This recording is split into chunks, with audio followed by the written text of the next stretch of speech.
देखो, pressure effect में लिखिएगा नहीं क्योंकि आप लोग लिखे होंगे, है ना।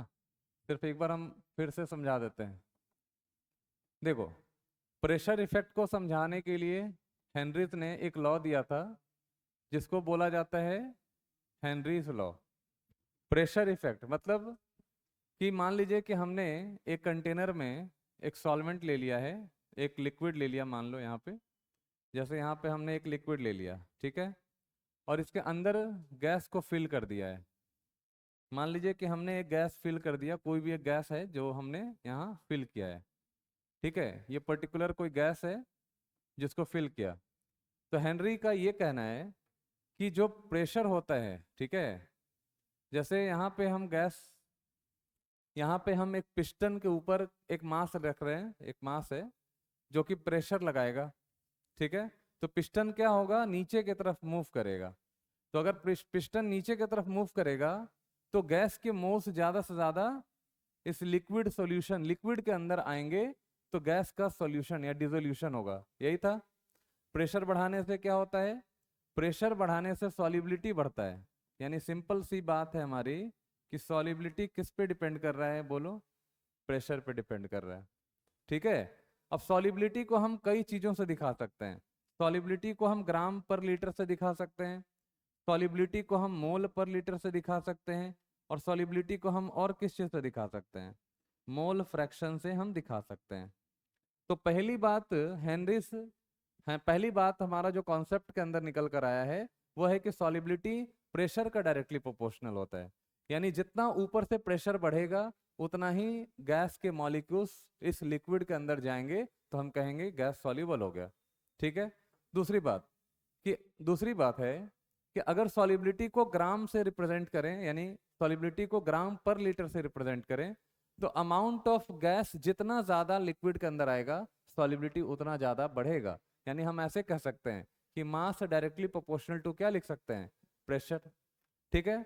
यानी कि प्रेशर जितना ज्यादा बढ़ाओगे उतना ही हमारा गैस का जो मास है, गैस के जो मॉलिक्यूल्स हैं वो उतने ज्यादा इस लिक्विड के अंदर जाते हैं। इसको जनरलाइज करेंगे तो क्या होगा, m1/m2 इक्वल टू क्या लिखेंगे हम, p1/p2।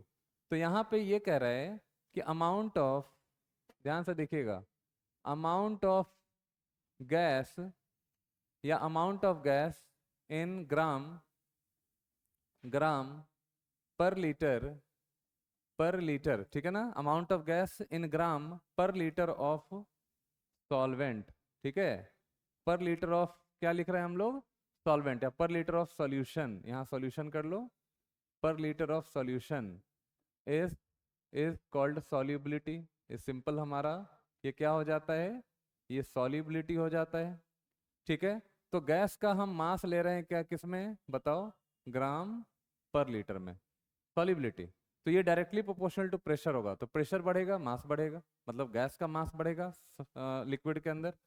अच्छा, तीसरा जो चीज हमारा था, अगर सॉल्युबिलिटी को हम रिप्रेजेंट करें, ठीक है, मोल फ्रैक्शन में, तो हेनरीज का कहना था, according to Henry's law, according to Henry's law, Henry's का क्या कहना था कि पार्शियल प्रेशर जो होता है, ठीक है, पार्शियल प्रेशर होता है वो डायरेक्टली प्रोपोर्शनल टू किसका होगा, मोल फ्रैक्शन के। ये कहना था हेनरीज का, है ना। यानी कि मान लीजिए कि यहाँ पे और भी गैस होगा, सपोज करो कि और भी गैस है, मान लीजिए कि और भी गैस है, ठीक है ना, जैसे मान लीजिए कि और भी एक गैस ले लिया या दो तीन गैस ले लिया, जो भी गैस लिया आपने, ठीक है, इसका सॉल्युबिलिटी लिक्विड में प्रोपोर्शनल होता है किसके, मोल फ्रैक्शन के। तो जितना ज्यादा गैस के मोल फ्रैक्शन होगा उतना ही ज्यादा सॉल्युबिलिटी भी होगा लिक्विड के अंदर। बात समझ रहे हैं आप लोग। ऊपर से प्रेशर जितना ज्यादा बढ़ाइएगा गैस के मोल फ्रैक्शंस उतना ज्यादा नीचे यानी लिक्विड के अंदर मूव करेंगे, और जितना ज्यादा लिक्विड के अंदर मूव करेंगे गैस उतना ही ज्यादा क्या होगा, सॉल्यूबल होगा। तो यहाँ पे partial pressure directly proportional to क्या लिखा हुआ है, मोल फ्रैक्शन का लिखा हुआ है। ये बात समझ में आ गई। मोल फ्रैक्शन कहाँ पे, गैस का मोल फ्रैक्शन, ठीक है, ये गैस का मोल फ्रैक्शन है आपका। तो पार्शियल प्रेशर जो होता है, इसको स्मॉल पी लिख देना, पार्शियल प्रेशर बराबर क्या लिखते हैं आप, के एच इंटू, बोलो, मोल फ्रैक्शन ऑफ किसका, मोल फ्रैक्शन ऑफ गैस। अब यहाँ के एच क्या है, व्हाट इज के एच, केएच को क्या बोलते हैं? हेनरीज कांस्टेंट, हेनरीज कांस्टेंट, ये आपका हेनरीज कांस्टेंट कहलाता है। ठीक है, अब यहाँ पे ध्यान से देखिए, अगर आप केएच को निकालना चाहते हैं तो पार्शियल प्रेशर बाई क्या लिखेंगे आप? मोल फ्रैक्शन लिखेंगे, इक्वल टू क्या हो जाएगा? केएच। तो केएच निकालने का फॉर्मूला आपका, अगर केएच निकालना चाहते हैं तो फॉर्मूला हो गया partial pressure divide by mole fraction of किसका? गैस का। तो केएच निकल जाएगा। अच्छा, केएच डिपेंड्स ऑन, केएच किस पे डिपेंड कर रहा है? Depends on nature of gas, nature of gas and temperature. किसके ऊपर डिपेंड कर रहा है? देखो, केएच किसके ऊपर डिपेंड कर रहा है? गैस के नेचर पे, और किसके ऊपर? टेम्परेचर पे। अब यहाँ पे एक चीज समझिएगा कि केएच का जो वैल्यू है वो अलग अलग गैस के लिए अलग अलग होता है। KH value is different for different gas. यहाँ पे लिखेंगे KH value is different for किसके लिए? फॉर डिफरेंट गैस के लिए होता है। ये बहुत इंपॉर्टेंट पॉइंट है, अलग अलग गैसेस का केएच का वैल्यू अलग होता है। एक बात और याद रखिएगा कि KH value, KH value of same gas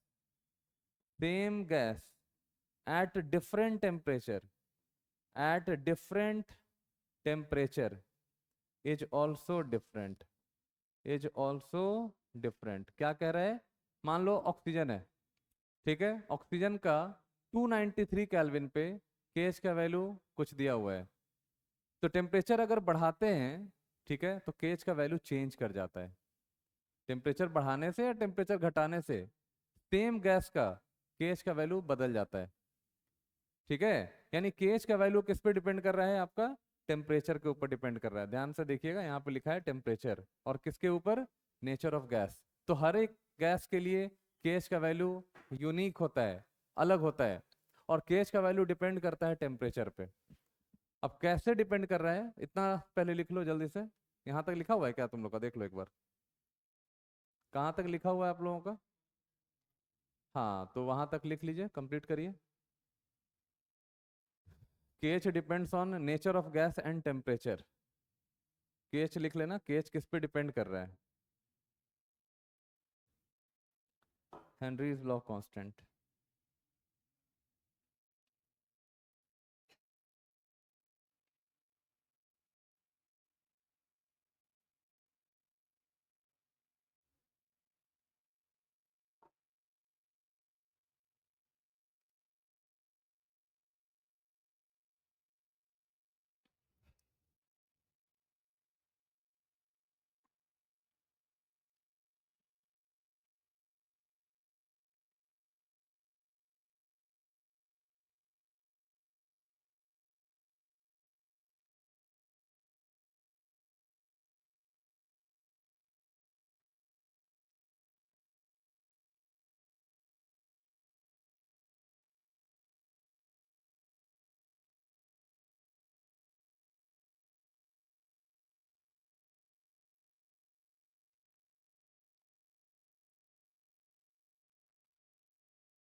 तो हेनरी लॉ डिफाइन कैसे करिएगा?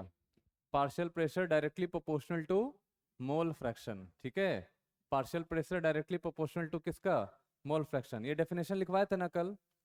हाँ, तो ये चीज ध्यान में रखिएगा। तो पार्शियल प्रेशर बराबर के H into mole fraction of solute. के एच को बोलते हैं हेनरीज कांस्टेंट। इसको सिंपल तरीके से अगर आप लिखना चाहें, देख ध्यान से देखिए यहाँ पे, हो गया बेटा? कल तो तुम लिखा, पूरा लिखने की जरूरत नहीं है। हाँ, थोड़ा सा जो बचा है वो लिख लीजिए, बाकी हम कल लिखवाए हैं आपको। देखो, पार्शियल प्रेशर बराबर क्या लिखेंगे हम? के एच इंटू मोल फ्रैक्शन, यही लिखते हैं ना। अब मोल फ्रैक्शन क्या है आपका? सॉल्युबिलिटी तो है। मोल फ्रैक्शन क्या है आपका यहाँ पे?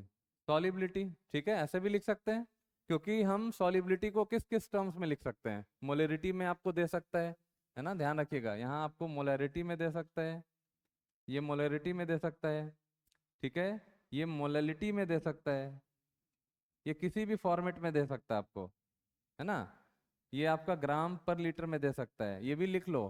कहीं मान लो अगर क्वेश्चंस इस तरह का पूछे तो आप मोल फ्रैक्शन आपको नहीं दिया है, सपोज करो मोल फ्रैक्शन नहीं दिया है, आपको मोलरिटी दे दिया, ग्राम सॉल्यूट का ग्राम दे दिया, वॉल्यूम दे दिया, तो ग्राम अगर दिया है वॉल्यूम दिया है, समझ लेना मोलरिटी का क्वेश्चन है, ठीक है। अगर ग्राम है और सॉल्वेंट का मास दे दिया तो समझ लेना मोलरिटी का क्वेश्चन है। मोल फ्रैक्शन रहेगा तब तो पहचान लीजिएगा, लेकिन अदर फॉर्मेट में दे देगा तो यहाँ सॉलिबिलिटी हम लिख दिए, मोलरिटी मोलरिटी ग्राम पर लीटर, किसी फॉर्मेट में क्वेश्चन दिया देगा आप वही फॉर्मूला लगाइएगा।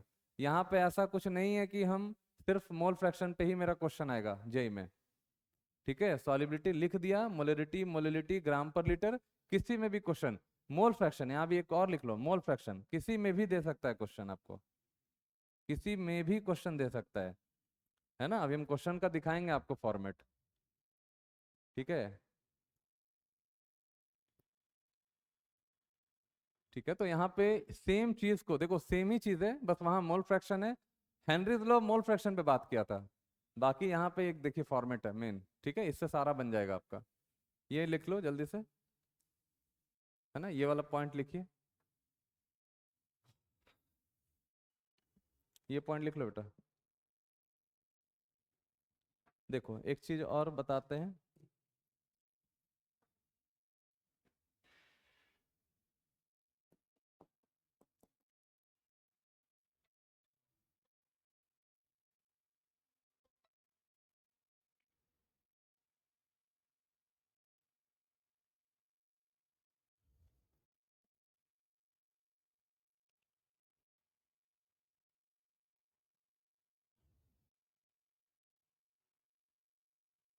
हो गया। देखो नोट में याद रखना, टेम्परेचर अगर आप बढ़ाते हैं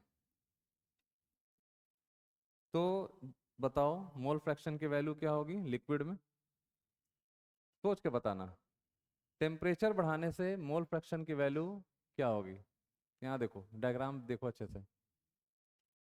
अगर तुमने टेम्परेचर बढ़ा दिया, ठीक है, तो ये जो मोल फ्रैक्शन लिक्विड में है, ये जैसे ये जो गैस लिक्विड में है, टेम्परेचर बढ़ाने से सॉलिबिलिटी बढ़ेगा घटेगा, या मोल फ्रैक्शन बढ़ेगा घटेगा, क्या होगा? घटेगा। देखो बताते हैं, सुनना मेरी बात ध्यान से।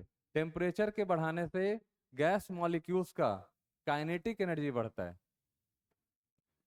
देखो टेम्परेचर के बढ़ाने से काइनेटिक एनर्जी क्या हो जाता है, बोलो, बढ़ जाएगा। अब लिक्विड के अंदर जो गैस डिजॉल्व है उसकी काइनेटिक एनर्जी बढ़ जाएगी। अब काइनेटिक एनर्जी बढ़ेगी तो किधर मूव करना शुरू करेगा, ऊपर की तरफ। ऊपर की तरफ मूव करेगा, इसका मतलब क्या हुआ, सॉलिबिलिटी कम हो जाएगा, ठीक है। अब जैसे ही टेम्परेचर बढ़ा है काइनेटिक एनर्जी बढ़ा, काइनेटिक एनर्जी बढ़ा तो सॉलिबिलिटी क्या हो जाएगा, सॉलिबिलिटी बोलो, कम हो जाएगा।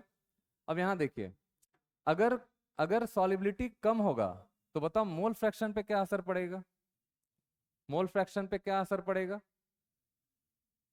सोचो सोचो, मोल फ्रैक्शन गैस का लिक्विड में क्या हो जाएगा, कम हो जाएगा ना। नहीं समझे, फिर तो देखो बताते हैं। यहाँ आपका क्या लिखा हुआ है, इधर देखो, इधर देखो, टेम्परेचर बढ़ाने से क्या कम हुआ आपका, टेम्परेचर बढ़ाने से सॉलिबिलिटी कम हुआ, यानी कि गैस का जो मोल फ्रैक्शन है वो क्या हो गया, कम हो गया ना। जितना मोल फ्रैक्शन गैस का लिक्विड में कम होगा सॉलिबिलिटी कम होगा, तो मोल फ्रैक्शन घट गया, मोल फ्रैक्शन घटा, मेरा सॉलिबिलिटी घट गया। तो यहाँ पे अगर टेम्परेचर बढ़ाओगे तो काइनेटिक एनर्जी गैस का, ऑफ गैस का बढ़ जाएगा, काइनेटिक एनर्जी गैस का बढ़ेगा, सॉलिबिलिटी घटेगा। सॉलिबिलिटी घटने का मतलब क्या हुआ, मोल फ्रैक्शन घट गया, बोलो। अब देखो मोल फ्रैक्शन घटेगा तो केएच का वैल्यू क्या होगा, मोल फ्रैक्शन घटेगा तो केएच का वैल्यू क्या होगा, बढ़ जाएगा, क्योंकि इन्वर्सली रिलेशन है। तो हम लिख सकते हैं कि हमारा केएच का वैल्यू क्या हो गया, बढ़ेगा। ये जो रिलेशन है ये तुमको बहुत सारा क्वेश्चन कराने में बहुत हेल्प करने वाला है, ये ध्यान रखना, ठीक है, ये ध्यान रखिएगा। आइए देखते हैं, टेम्परेचर और केएच में रिलेशन निकालते हैं। टेम्परेचर बढ़ाने से बोलो केएच क्या हुआ, टेम्परेचर बढ़ाने से केएच का वैल्यू बढ़ा तो टेम्परेचर, पहला टेम्परेचर बढ़ाने से KH का वैल्यू क्या होता है, बढ़ जाता है। तो पहला केस ये हमने समझ लिया।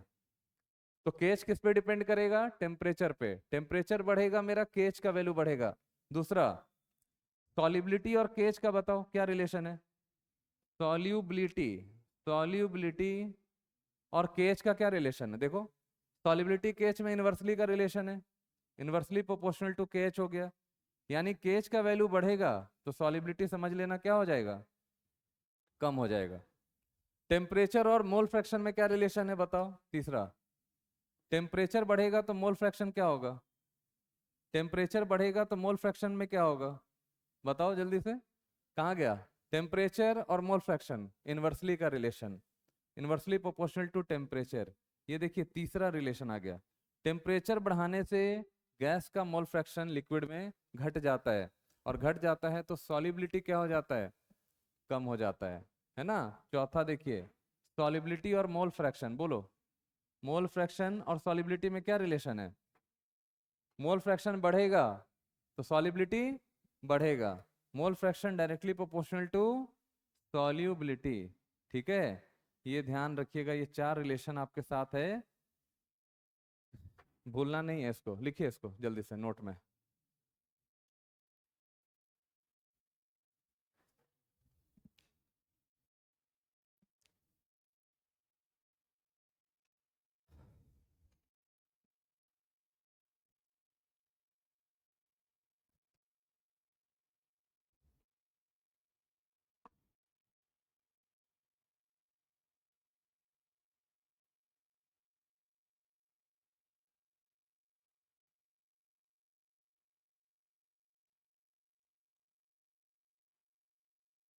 सॉल्युबिलिटी ले सकते हैं, ठीक है।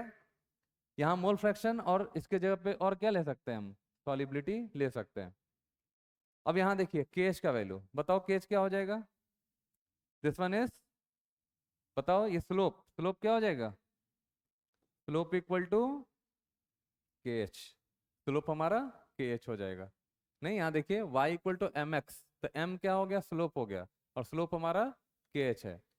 अगर स्लोप ज्यादा होगा मतलब केएच का वैल्यू ज्यादा होगा, अगर केएच का वैल्यू ज्यादा होगा मतलब क्या, स्लोप अगर ज्यादा होगा तो सॉल्युबिलिटी आप जान ही रहे हैं, सॉल्युबिलिटी क्या हो जाएगा बोलो, कम होगा।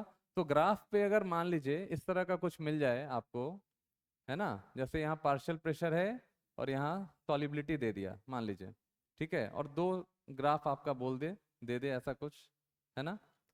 मान लीजिए सपोज करिए यहाँ पे दे दिया O2 और यहाँ दे दिया N2, ऐसा कुछ दे दे आपको, आपको बताना है कि सॉल्युबिलिटी ज्यादा किसका है, ऐसा कुछ दे दिया, ठीक है। चलिए बताइए, तो इसको डिस्कस करिए, तो किसका, आप इसको देख के बताओ कि किसका केएच का वैल्यू, स्लोप का वैल्यू ज्यादा है। ये हमारा KH1 है और यहाँ पे KH2 है, बताइए किसका स्लोप ज्यादा है। हाँ, KH2 का स्लोप ज्यादा है, देखो KH2 ज्यादा है किससे, KH1 से, और KH2 पे क्या है आपका, नाइट्रोजन, तो सॉल्युबिलिटी क्या हो जाएगा, सॉल्युबिलिटी बोलो किसका, of N2 is less than किससे, O2। तो स्लोप देख के भी आप पहचान सकते हैं, अगर स्लोप अलग अलग गैस का है और पार्शियल प्रेशर और सॉल्युबिलिटी के बीच में अगर आपका स्लोप बनाया है या ग्राफ बनाया है, तो आप केएच का वैल्यू देख के भी समझ सकते हैं कि सॉल्युबिलिटी किसका ज्यादा है। बात समझ में आ रही है सबको। तो यहाँ पे ये ध्यान रखिएगा, XB या सॉल्युबिलिटी, सॉल्युबिलिटी, या ऐसे भी देख के तुम समझ सकते हो, देखो ऐसे भी देख के समझ सकते हो, जैसे एक लाइन आप यहाँ कट कर सकते हैं ऐसा, ठीक है। इसका पार्शियल प्रेशर क्या हो गया बताओ, N2 का, देखिए N2 का पार्शियल प्रेशर क्या हो गया आपका, यहाँ पे है ना P1 मान लीजिए, और इसका पार्शियल प्रेशर कितना है आपका, P2, है ना। पार्शियल प्रेशर ऑफ N2 का यहाँ पे ज्यादा है, और यहाँ पार्शियल प्रेशर क्या हो गया, N2 का, सॉरी N2 कह रहे हैं, N2 का ही है ना ये, नहीं यहाँ पे O2 हो गया, ये O2 का पार्शियल प्रेशर है। तो यहाँ पे पार्शियल प्रेशर हमारा यहाँ पे P1, यहाँ पे क्या हो गया आपका P2। और सॉलिबिलिटी देखिए, सॉलिबिलिटी जैसे जैसे आप दूर जाइएगा वैसे वैसे सॉलिबिलिटी क्या हो जाएगा आपका, बढ़ जाएगा। यहाँ से ऐसे देखो, स्लोप बताया था स्टार्टिंग वाले क्लास में, जितना ज्यादा स्लोप होगा है ना, उतना ही आपका ये वैल्यू एक्स बी वाला वैल्यू कम होते चला जाएगा। और जितना नीचे की तरफ मतलब सॉलिबिलिटी की तरफ ग्राफ होगा उतना ही आपका केएच का वैल्यू कम होगा। केएच वैल्यू कम मतलब सॉलिबिलिटी ज्यादा। तो ये ग्राफ देख के भी आप पहचान सकते हैं, अगर ग्राफिकल क्वेश्चन देता है तो ऐसे भी आप पहचान सकते हैं। ठीक है ना, नोट करिए तो जल्दी से इसको फटाफट।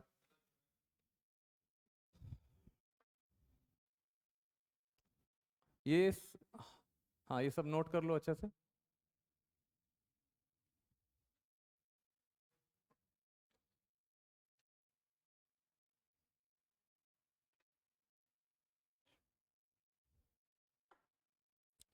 ठीक है, समझ में आया। इधर इधर बेटा तुम लोग लिखने में बहुत व्यस्त है तब से। वहां देखो लिमिटेशंस। प्रेशर क्या होना चाहिए, प्रेशर बहुत ज़्यादा नहीं होना चाहिए, ऑप्टिमम प्रेशर है। टेम्परेचर बहुत कम नहीं होना चाहिए। और गैस केमिकली कंबाइन नहीं करना चाहिए। जैसे मान लो अमोनिया ले लिया तुम, अमोनिया गैस ले लिया, उसको सॉल्वेंट में डिजोल्व किया, पानी में डिजोल्व किया, तो अमोनिया पानी के साथ रिएक्शन कर जाएगा। ठीक है, अमोनिया जो है पानी के साथ रिएक्शन कर जाएगा। तो वो आपका इसके साथ वैलिड मतलब हेनरीज लॉ वैलिड उसके लिए नहीं है। अमोनिया विथ वाटर वैलिड नहीं है, क्योंकि वो केमिकली रिएक्ट कर रहा है। तो ऐसे गैस जो केमिकली रिएक्ट करते हो वो हेनरीज लॉ को फॉलो नहीं करते हैं। समझ गए, हेनरी लॉ को ऐसे गैस फॉलो करते हैं जो केमिकली रिएक्ट ना करें। ठीक है, जैसे हीलियम हो गया, ऑक्सीजन हो गया, नाइट्रोजन हो गया, ये सब रिएक्शन नहीं करता है, ये सब घुलता है, ओनली डिजोल्व करता है। तो हम सिर्फ सॉलिबिलिटी की बात करते हैं, है ना, हम रिएक्शन की बात नहीं करते हैं, ध्यान रखिएगा। चलिए नेक्स्ट में टेम्परेचर इफेक्ट, प्रेशर इफेक्ट हो गया। नेक्स्ट में लिखो, तीसरा नंबर चलेगा ना, तीसरा, थर्ड, टेम्परेचर इफेक्ट। ये 3 पॉइंट आप नोट कर लीजिए इसको जल्दी से। और सॉलिबिलिटी दूसरा है, अच्छा दूसरा है हाँ, temperature effect, temperature effect second number. B number में है बेटा टेम्परेचर इफेक्ट। टेम्परेचर इफेक्ट भी मैंने बता दिया है, टेम्परेचर इफेक्ट, टेम्परेचर इफेक्ट। चलो बताओ, टेम्परेचर बढ़ाने से काइनेटिक एनर्जी क्या होता है, जल्दी बता दो, बढ़ता है। तो मोल फ्रैक्शन ऑफ गैस का कम होगा, तो बेटा सॉलिबिलिटी पे क्या असर पड़ेगा, सॉलिबिलिटी घटेगा कि बढ़ेगा, घट जाएगा। ठीक है, बस इतना ही पॉइंट है जिसको नोट करना है आपको। ये है टेम्परेचर इफेक्ट।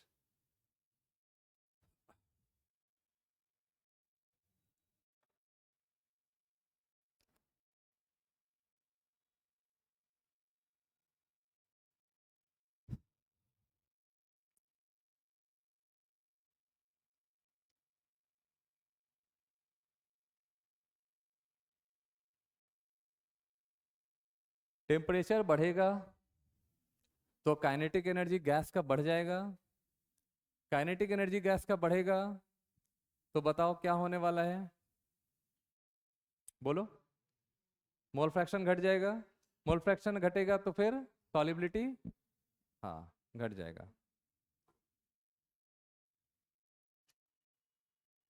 एक चीज और आप नोट कर लीजिए यहाँ पे। हो गया यहाँ तक सबका कंप्लीट है।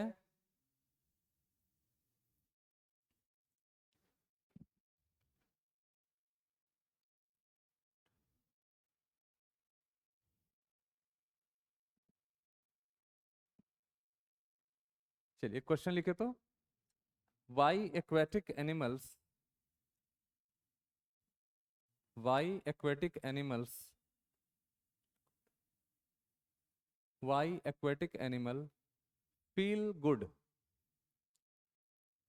Feel good in winter season, why aquatic animal feel good in winter season as compared to summer, as compared to summer। अब मेरे को जल्दी से बताओ तो क्यों होगा ऐसा। एक्वेटिक एनिमल क्यों विंटर में, है ना, हैप्पी लाइफ जीते हैं और समर में हैप्पी लाइफ नहीं होती है उनकी? हाँ, दिमाग लगाओ। यस, मतलब समर में क्या होता है, समर में बेटा टेम्परेचर आसपास का काफी ज्यादा होता है। टेम्परेचर ज्यादा होगा तो गैस की काइनेटिक एनर्जी बढ़ेगी। अब काइनेटिक एनर्जी बढ़ेगी तो फिर क्या होगा, जो सॉलिबिलिटी है गैस का यानी ऑक्सीजन का पानी के अंदर, वो घटने लगेगा। अगर घटने लगेगा तो फिर सांसें कहाँ से लेंगे, है कि नहीं? इसीलिए विंटर के केस में क्या होता है कि टेम्परेचर कम होता है। टेम्परेचर कम होता है तो ऑक्सीजन की सॉलिबिलिटी ज़्यादा होती है, मतलब अच्छा सॉल्युबल होता है, और वो फील गुड फैक्टर फील करते हैं। ठीक है, तो ये आंसर आप लिख सकते हैं अपने से। हाँ, लिखे तो जल्दी से अपने अपने लाइन में।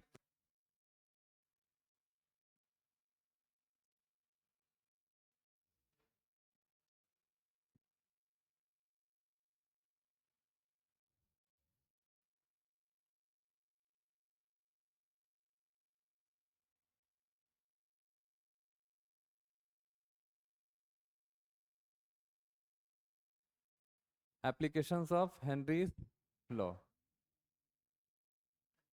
मछली का कहानी लिख रही है, ये हमको लगता है मछली का कहानी लिख रही है पूरा लिखे जा रही है, इसको अच्छा लग रहा है लिखने में। ठीक है, लिखो। एप्लीकेशंस लिखिए, तो पहला एप्लीकेशन, ठीक है, पहला एप्लीकेशन लिखिए। अच्छा, लिखो लिखो, तुम लिखो दम।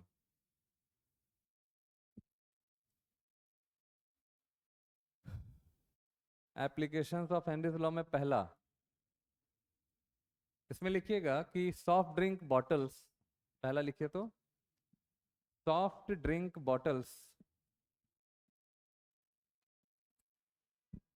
Soft drink bottles are filled with, bottle bottle, soft drink water नहीं, soft drink bottles are filled with carbon dioxide, are filled with carbon dioxide at a very high pressure, at a very high pressure, carbon dioxide at very high pressure. ठीक है, soft drink bottle बहुत ठंडा होता है तो क्या होता है, उसका जो कैप होता है ना वो जल्दी खुलेगा ही नहीं, काफी ज्यादा टाइट होता है। क्यों? अगर उसको, क्योंकि बहुत हाई प्रेशर पे है, और प्रेशर की वजह से क्या होता है ना कि वो जो उसका ढक्कन होता है ना काफी ज्यादा टाइट हो जाता है, प्रेशर काफी ज्यादा होता है अंदर। तो प्रेशर की वजह से क्या होता है कि जब वो उसका ढक्कन खुलता है तो जितने भी बबल्स होते हैं, उसका जो फोम होता है वो सब बाहर निकल जाता है, क्योंकि काफी ज्यादा प्रेशर रिलीज हो जाता है वहां से। अंदर में तो काफी हाई प्रेशर पे फिल होता है। अब जैसे ही ढक्कन हटाया, क्या होगा, एटमॉस्फेरिक प्रेशर के बराबर होना चाहता है। बराबर होने के लिए क्या होगा, अंदर से जितना CO2 है डिजॉल्व, वो सब बाहर निकलना शुरू कर देता है कि नहीं? तो याद रखिएगा CO2 बहुत हाई प्रेशर पे फिल्ड होता है, और इसी वजह से टेस्ट भी आता है उसका, CO2 की वजह से, कार्बन डाइऑक्साइड की वजह से, है ना। सोडा वगैरह यूज करते हैं, सोडा मतलब क्या, यही तो कार्बन डाइऑक्साइड है ना, वाटर के साथ फिल किया जाता है। तो काफी हाई प्रेशर पे सॉलिबिलिटी बहुत अच्छा होता है। ठीक है, दूसरा लिखो, सेकंड वाले पे, सेकंड वाला एप्लीकेशन, सेकंड, ठीक है, सेकंड।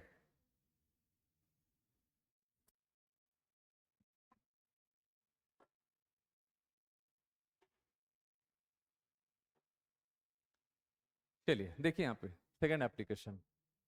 होता क्या है कि जब हाई एल्टीट्यूड पे आप जाइएगा, ठीक है, मान लीजिए कि पिकनिक मनाने आप हिमालय पर्वत पे चले गए, वो क्या कर रहा है, ठीक है, आप जैसे आप हिमालय पे गए पिकनिक मनाने, ठीक है, तो वहाँ वहाँ प्रेशर बहुत कम होता है, हाई एल्टीट्यूड पे प्रेशर काफी कम होता है। तो प्रेशर के कम होने से क्या होता है कि हमारा जो ऑक्सीजन है, जो ब्लड में जो ऑक्सीजन जा रहा है, उसका कंसंट्रेशन कम हो जाता है। ठीक, कंसंट्रेशन अगर ब्लड में कम होगा तो ब्लड में सॉल्युबिलिटी घट जाएगा, ऑक्सीजन का कंसंट्रेशन यानी मोल फ्रैक्शन घट गया, मोल फ्रैक्शन घट गया मतलब सॉल्युबिलिटी घट गया। और ब्लड जब ऑक्सीजन कैरी नहीं करेगा तो a person feel very weak, person कैसा फील करेगा, काफी कमजोरी फील करेगा, ठीक है, उसके आंखों के सामने अंधेरा अंधेरा लगेगा, ठीक है, वीकनेस फील करेगा बहुत ज्यादा, मतलब क्या बोले आपको, अंधेरा लगेगा, आंखों आंखों से कह रहे हैं, नाकों से ब्लड भी आ सकता है, और बहुत ज्यादा अगर सिकनेस ऐसा हुआ, ठीक है, तो फिर कानों से भी ब्लड आ सकता है। तो नाक से कान से ब्लड आ सकता है, इवन अगर आप प्रॉपर प्रिकॉशन लेकर अगर नहीं जाइएगा ऊपर, ठीक है, तो ऊपर ही टपक जाइएगा, ठीक है। तो ये आपका एक सिम्टम होता है because of solubility of oxygen. तो हाई एल्टीट्यूड पे ऑक्सीजन गैस की सॉलिबिलिटी ब्लड में कम होती है, ठीक है, और इसके वजह से जो सिम्टम क्रिएट होता है, सिम्टम क्रिएट होता है, उन सिम्टम्स को एनॉक्सिया कहते हैं। एनॉक्सिया सिम्टम जैसे बताया ना, वीकनेस आ जाना, आंखों के सामने अंधेरा छा जाना, है ना, वोमिटिंग हो जाना, इस तरह का सिम्टम्स जो होता है, उन सिम्टम्स को हम एनॉक्सिया कहते हैं, और ये हाई एल्टीट्यूड पे होता है। बात समझ रहे हैं? तो इसके लिए क्या करना पड़ता है, इसके लिए हमें सिलेंडर ले जाना पड़ता है, टांग के पीछे देखे होंगे क्लाइंबर्स लोगों को, और उस सिलेंडर के अंदर ऑक्सीजन का कंसंट्रेशन बहुत ज्यादा बढ़ा दिया जाता है। जनरली एयर में ऑक्सीजन कितना होता है, 21%, लेकिन जो सिलेंडर होता है उसमें ऑक्सीजन का परसेंटेज 32% होता है, ठीक है, ऑक्सीजन का परसेंटेज 32 होता है, और नाइट्रोजन का परसेंटेज कम कर दिया जाता है, 52 के आसपास होता है। जोड़ के बता देते हैं, ऑक्सीजन का परसेंटेज हुआ कितना, 32, नाइट्रोजन का परसेंटेज करीब करीब 52 हो गया, और हीलियम के साथ इसको डाइल्यूट किया जाता है, और 11% हुआ, कितना हुआ जोड़ो तो, दो चार, दो चार और एक 5, 3, 5 3 8 1 9, 5% और कहाँ चला गया, नाइट्रोजन नाइट्रोजन 32। एक बार एनसीईआरटी जा देखो ना, उसमें एग्जैक्ट कितना परसेंटेज है, एनसीईआरटी में दिया हुआ है, एग्जैक्ट परसेंटेज देखिए तो कितना है। और भी कुछ गैसेस होते होंगे, है ना, देख लो एक, ये तीनों देख लो तो कितना कितना है, एग्जैक्ट परसेंटेज आपको वहां दिख जाएगा। हमको याद नहीं आ रहा है एग्जैक्ट कितना है, एक बार देख लो, निकालो तो बेटा, हेनरीज लॉ यहाँ है,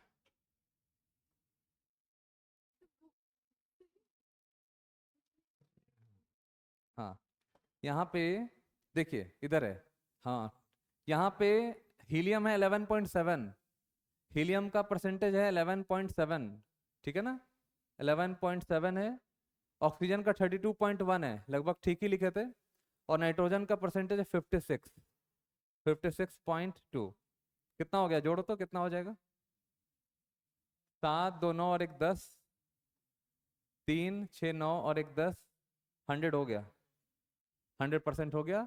यही कॉम्बिनेशन है आपका, है ना, यही होते हैं जो आप सिलेंडर में फिल करते हो, इसी परसेंटेज में। और ये देखो, ये जेई में आता है क्वेश्चन, ठीक है, रिसेंटली अभी हाल में पूछा है, ये परसेंटेज नीट में ही पूछा है ये, ठीक है। तो यहाँ पे लिखो तो, एट हाई एल्टीट्यूड लिखे नीचे में, क्या, हाँ, सेकेंड वाले में, at high altitude, at high altitude concentration of oxygen, at high altitude concentration of oxygen in blood, concentration of oxygen in blood decreases, decreases decreases because of low pressure, because of low pressure, because of low pressure, ठीक है। this leads to the, this leads to the symptom, this leads to the symptom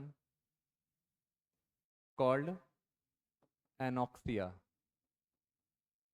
anoxia, this leads to the symptom called anoxia। Anoxia कौन सा symptom है बेटा, a person feel, लिख लेना, a person feel, कैसा feel करेगा, weak feel करेगा, ठीक है, और बोलो, वीक फील करेगा, हाँ, वोमिटिंग वगैरह, कैसे लिखेंगे इसको, person feel weak, can vomit, है ना, ऐसा लिख लेना। And blood coming out from nose, ऐसा कुछ है ना, ये सब लिख लेना, ये सब सिम्टम है, छोटे छोटे पॉइंट्स है, इसको नोट कर लेना। वो सब ज़्यादा लिखने की जरूरत नहीं है, बस एनोक्सिया लिख लेना, हो जाएगा, बाकी इसमें कुछ करने की जरूरत नहीं है। हाँ, क्या डॉक्टर? ठीक है, तो हाई एल्टीट्यूड पे जो सिम्टम होता है उसको, अरे यार बेल लगा देता है। हाई एल्टीट्यूड पे सिम्टम हमारा एनोक्सिया होता है। ठीक है, एक एक थर्ड नंबर और देख लो, ये खत्म हो जाएगा। थर्ड नंबर वाला पॉइंट, थर्ड नंबर। ठीक है, अब देखो थर्ड नंबर में क्या होता है, अब हम समुद्र के अंदर जाएंगे।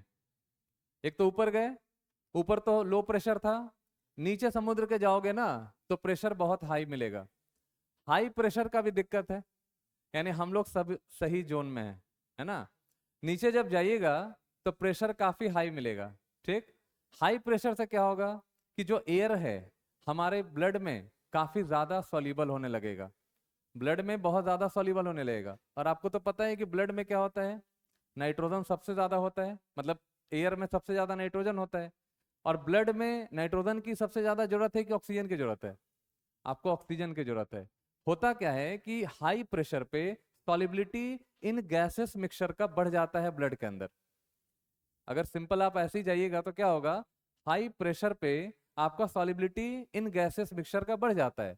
और जब स्कूबा ड्राइवर होते हैं, स्कूबा डाइवर होते हैं, वो जब सरफेस पे आते हैं, पहले तो नीचे जाएगा, नीचे से जाए ऊपर आएगा, जब सरफेस पे आएगा तो अचानक प्रेशर धीरे धीरे नॉर्मल होने लगता है। तो जब नॉर्मल होगा तो जो गैस डिजोल्व हुआ था वो अब रास्ता ढूंढेगा निकलने के लिए। ब्लड कैपिलरीज की मदद से क्या होगा, जो वेन्स होते हैं उसके मदद से बाहर निकलना शुरू करेंगे। और इतना हाई प्रेशर पे निकलना शुरू करते हैं कि यहाँ पे जो वेन्स होते हैं वो बबल्स के फॉर्म में आपका आ जाता है, मतलब बबल्स बबल्स टाइप का आ जाता है, और कभी कभी तो बर्स्ट कर जाता है ना। तो ये भी सिम्टम होता है, उसके वजह से भी सिकनेस वही होता है जो यहाँ पे हो रहा था। बस यहाँ पे फर्क यही है कि हाई कॉन्सेंट्रेशन में एयर मिक्सचर ब्लड में डिजोल्व कर जाता है, और वहाँ क्या था, वहाँ लो कंसेंट्रेशन था। तो हम लोग यहाँ पे हैं तो एक सेफ जोन में है कि नहीं? तो लिख लीजिए, इन deep sea, in deep sea when scuba diver, in deep sea when scuba, SCUBA, scuba diver goes,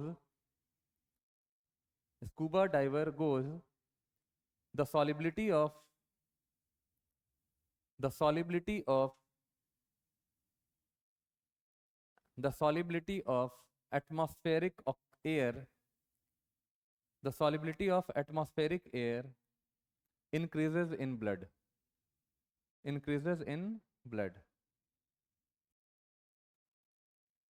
When divers, लिखना, when divers comes toward the surface, when divers comes toward the surface, comes toward the surface, the nitrogen dissolved, the nitrogen dissolved in blood, in blood readily comes out, readily ऐसे लिखना, readily, READILY, readily मतलब बहुत fast, बहुत तेजी से, readily comes out through the veins, through the veins or blood capillaries, veins or blood capillaries, blood or veins capillaries, which causes, which causes a painful sensation, painful sensation, painful sensation, है ना।